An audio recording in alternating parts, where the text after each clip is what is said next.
Mo'ysafid boshini ko'tarib, Hayoga qaragancha tabassum qildi. Men bu uyda bir emas, 1000 hayotni yashadim. Sizlarning hayotingizda meni qiziqtiradigan yoki e'tiborimni tortadigan hech narsa yo'q. Hayo masxaromiz kuldi. Kitob o'qibmi faqat? Hayotingiz haqiqatdan ham o'ylaganimdek zerikarli, bo'm-bo'sh ekan. Qiladigan tayinli ishingiz ham yo'q. Mo'ysafid nazarini yana kitobga qaytardi. Qilishni istaydigan qanchadan qancha ishlarim bor. Lekin afsuski yetarlicha vaqt topolmayapman. Vaqt topolmayapsiz? Siz choy ichib, kitob o'qib o'tirishdan boshqa ish ham qilasizmi o'zi? Mo'ysafid kitobdan ko'z uzmagan holda navbatdagi sahifani ochdi. Bu choy emas, qahva. Hayo norozi ohangda to'ng'illadi. Nima farqi bor? Xulosa qilib aytganda, siz haqiqiy hayot nima ekanini bilmaydigan odamsiz. Shuning uchun ham bekorchi kitoblarni o'qish orqali haqiqiy hayotdan qochishni afzal ko'rgansiz. Mo'ysafid Hayoga qaradi. Hayoting mobaynida nechta kitob o'qigansan? Majburan o'qigan maktab darsliklarini hisobga olmaganda hecham. Mo'ysafid tabassum qildi va indamasdan yana kitob mutolaasini boshladi. Mo'ysafid mutolaa qilarkan, Hayo uyni diqqat bilan ko'zdan kechirishda davom etdi. Orada bir necha daqiqa o'tgach, Mo'ysafid qahvaga qo'l cho'zib undan bir yutum simirdi. Ketaman deb shoshilmayotganmiding? Nega hali ham shu yerdasan? Hayo divan chetida o'tirgancha oyoqlarini chalishtirib, shitga nazar tashlagan holda javob qaytardi. Bilmadim-u, uyingiz qalbga qandaydir o'zgacha xotirjamlik baxsh etarkan. Mo'ysafid tabassum qilib javob qaytarmagan holda mutolaani davom ettirdi. Hayo esa oradagi masofa uzoqroq bo'lishiga qaramay, kitobning nomini ilg'ashga harakat qildi. Nima haqida o'qiyapsiz? Mo'ysafid kitobning navbatdagi sahifasini ochdi. Nima haqida o'qiyotganim emas, nima uchun o'qiyotganim muhim. Nima uchun o'qiyapsiz? Mo'ysafid kitobdan ko'z uzmagan holda javob berdi. Yoshligimda otamga dunyo kezish uchun boshqa mamlakatlarga sayohat qilmoqchi ekanimni aytgandim. Hayo xursand bo'lib ketganidan tabassum qildi. Voy, sayohat qilishni juda yaxshi ko'raman. Har yozda otam meni yangi shaharlarga olib boradilar. Nechta shaharga borgansiz? Otam sening dadang kabi badavlat emasdi. Lekin shunday bo'lsa ham menga ko'plab mamlakatlarga sayohat qilish yo'lini o'rgatdi. Tabiiyki, bankdan qarz olishni aytganlar, chunki sizlar nochor odamlarsiz. Mo'ysafid qo'lidagi kitobga diqqat bilan qaragan holda tabassum qildi. Menga kitob sovg'a qilib, uni o'qib ko'rishimni iltimos qildilar. Hayoning hafsalasi pir bo'ldi. Sayohat qilaman deganingiz uchun sizni shunday jazolaganmidilar? Mo'ysafid kitobni varaqlashda davom etib, aksincha, menga o'zga bir olamni taqdim etdiki, hatto hozirgi kunga qadar ham o'sha olamda yashab kelmoqdaman. Qanday? Mutolaa haqiqiy olamdan xayol olamiga sho'ng'ishdir. Hayo masxaromiz ohangda dedi. Oshirib yubordingiz. Mo'ysafid kitobni yopib Hayoga qaradi. Isming nima? Hayo, sizning-chi? Al-Amin. Amin demoqchimisiz? Yo'q, Al-Amin. Amin nazoratchi degani. Siz nimani nazorat qilasiz? Kutubxonani. Bu laqab ism emas. Oldin kutubxonachi bo'lib ishlaganmisiz? Mutolaaga bo'lgan ko'r-ko'rona muhabbatingizni siri shundanmidi? Bo'lganman va hozir ham shundayman. Sizni faqat Amin deb chaqirsam bo'ladimi? Bo'ladi. Kutubxonangiz qayerda? Amin tabassum qildi. Kitoblarni yoqtirmaysan deb o'ylagandim. Hayo jilmaydi. Hali ham yoqtirmayman, lekin o'sha kutubxonangizni ko'rgim kelyapti. Rostdan ham kutubxonangiz bormi o'zi? Albatta. Otamdan qolgan, otam esa bobomdan meros qilib olgan kutubxona. Men xuddi otamga, otam esa otasiga o'xshaydigan, yana kitoblar o'qisak muammoga duch keladigan odamlarmiz. Muammo? Qanday muammo?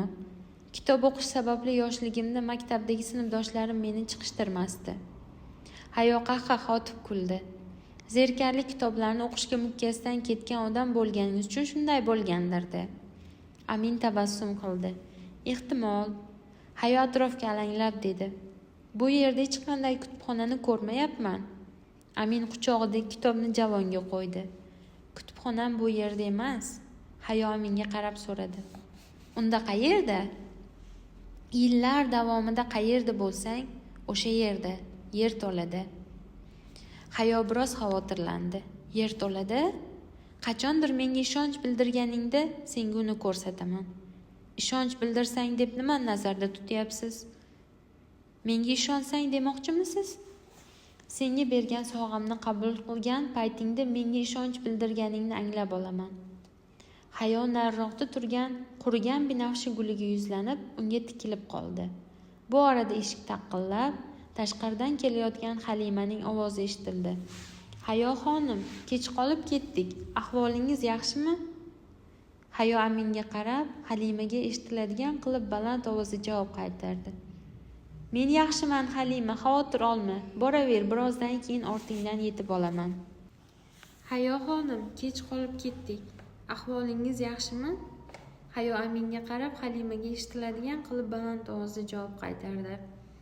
Men yaxshiman Halima, xavotir olma. Boraver, birozdan keyin ortingdan yetib olaman. Halima eshik ostonasida turgancha, istasangiz shu yerda kutib turishim mumkin dedi. Hayo o'rnidan turib, stol oldiga bordi. So'ngra qo'lini cho'zib, qurigan binafsha gulini oldi va Aminga qaragan holda uni hidladi. Yo'q, uyimizning darvozasiga qayt va meni o'sha yerda kutib tur.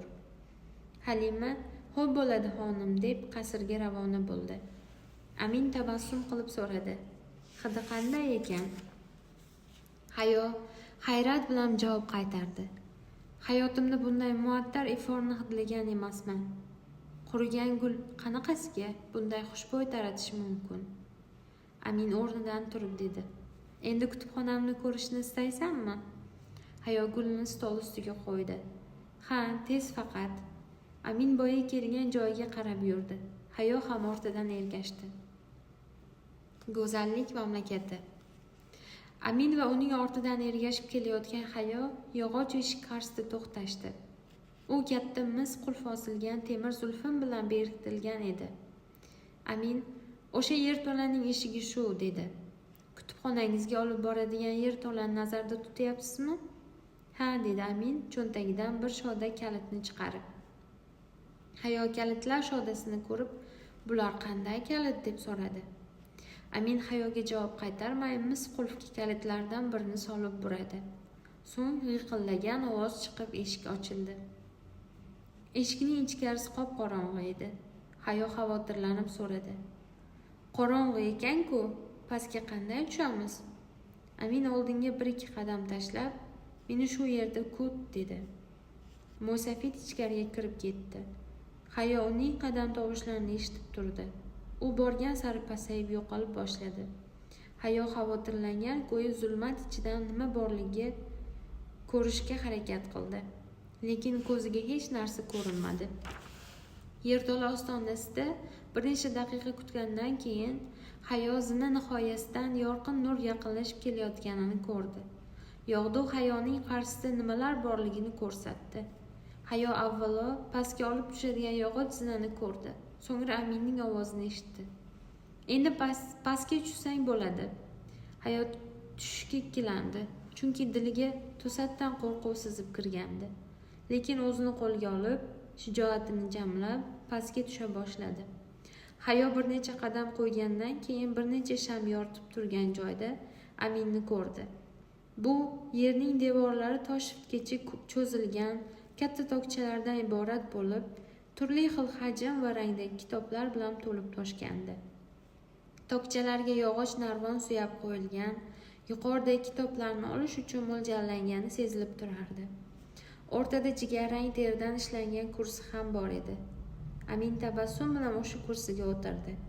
Uning orqasidan esa tokchalardan biriga qo'yilgan katta dumaloq soat bor edi. Hayo hayrat bilan atrofga qaragancha ichkariga bir necha qadam tashladi. Kutubxonangiz shumi? Ha, dedi Amin jilmayib. Hayo ko'rsatkich barmog'i bilan tokchalardan birini artdi. Oxirgi marta qachon bu yerni tozalagan edingiz dedi. Amin kulib javob qaytardi. Bunga sira vaqtim yo'q. Hayo asta yurib tokchalarga diqqat bilan nazar tashlagan holda terilgan kitoblarni qo'l bilan siladi.